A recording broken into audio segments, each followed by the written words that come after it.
जागतिक कुटुंब दिनाच्या सर्वांना शुभेच्छा. जागृतीताईंचा मला फोन आला, त्या म्हणाल्या या विषयावर बोलशील का.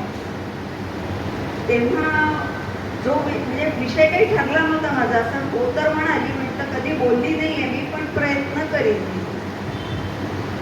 आणि तेवढ्यातच आमच्या परिचितांमध्ये एका मुलीची एक गोष्ट कानावर आली मला. त्यामुळे तिच्या बाबतीत जे घडलं ते तो विषय निवडला मी बोलायसाठी. आपला भारत देश पुष्कळ कारणांसाठी वेगळा आहे. त्यातला एक महत्त्वाचा मुद्दा म्हणजे कुटुंब संस्था. आपल्यापैकी बरेच जण संयुक्त कुटुंब पद्धतीने वाढलेले आहेत. कामाच्या निमित्ताने किंवा अन्य कारणाने बाहेर गावी किंवा परदेशी जावं लागतं, त्यामुळे विभक्त कुटुंब पद्धती आहे. अशा छोट्या कुटुंबात राहिल्यामुळे मुलांना सुद्धा नात्यांची सवय राहिलेली नाही. त्यात आजकाल घरी सांभाळायला कोणी नाही,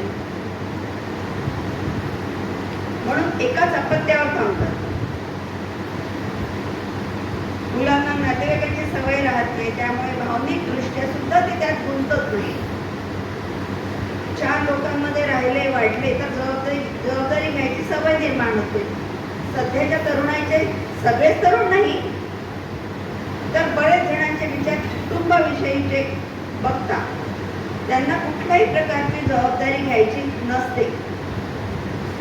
अर्थात त्यांची जीवनशैली खूप धावपळीची झालेली आहे. त्यामुळे की काय, एक नवीन विचार त्यांच्यात रुजू होऊ पाहत आहे. थिंक ट्रेंड, TINK, ज्यांचे मध्ये हा ट्रेंड लोकप्रिय होतोय.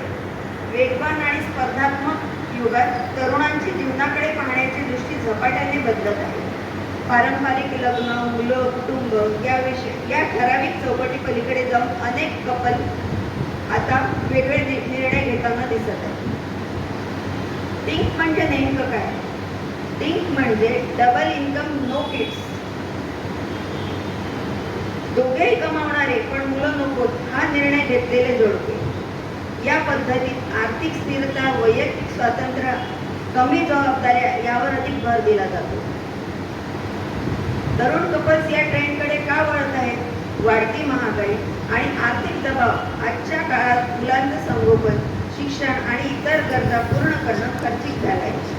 त्यामुळे अनेक जण आधी आर्थिक स्थैर्य आणि आरामदायी जीवनाला प्राधान्य देत आहेत. अर्थात त्यालाही 2 बाजू आहेत, पण फायद्यापेक्षा तोटेच जास्त आहे. कुटुंब व्यवस्थेवर परिणाम होतो. वृद्धापकाळातील भावनिक आधारांचा अभाव, त्यामुळे पालकत्वाचा अनोखा अनुभव गमावणे, लोकसंख्यात्मक असंतुलन. निर्णय कायमस्वरूपी असू शकतो. तरुण वयात मुलं नकोत हा निर्णय योग्य वाटू शकतो, पण नंतर मत बदलल्यास बायोलॉजिकल लिमिटेशन्स मुळे पश्चाताप होण्याची शक्यता असते. यासारखे आणि असे बरेच तोटे असू शकतात. त्यामुळे आजच्या तरुणांना अशा विचारांपासून परावृत्त करणे गरजेचे आहे असे मला वाटते. धन्यवाद.